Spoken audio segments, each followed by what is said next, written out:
From Alabama. Mr. President, I believe there is no longer any question that the situation along our southern border is a full-blown humanitarian and security crisis. I think that's a given. Leader McConnell has firmly established the fact right here on the Senate floor and charges from the other side of a manufactured crisis that have fallen silent.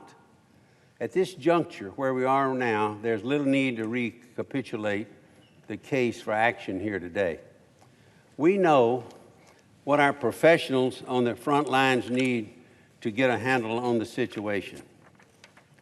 The only question, Mr. President, is will the Congress come together and act or fall prey to partisanship while the crisis escalates further?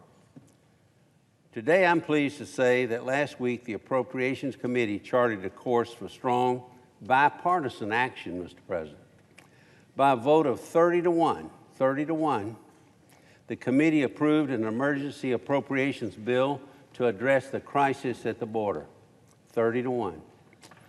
Such an overwhelming bipartisan vote, Mr. President, would not have been possible without the cooperation of my colleague and good friend, Vice Chairman Senator Leahy.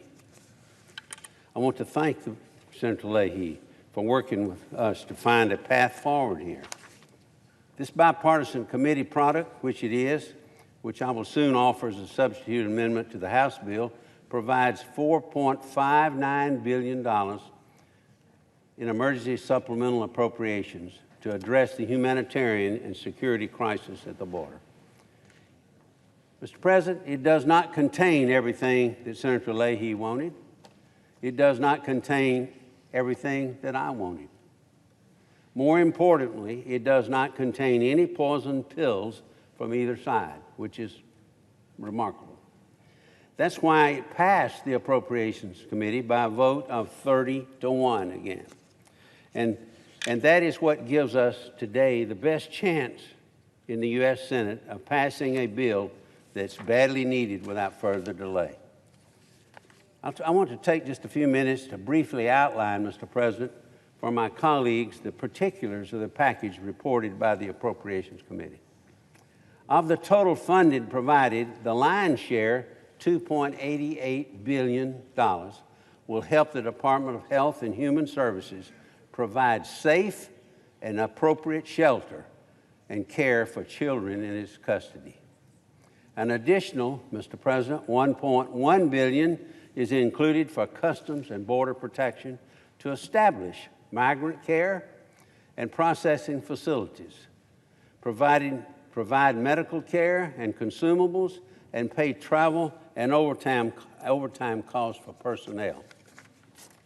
$209 million, Mr. President, in this bill is provided for immigration and customs enforcement to fund transportation costs and medical care for detainees, conduct human trafficking operations, and again to pay travel and overtime costs for our personnel there.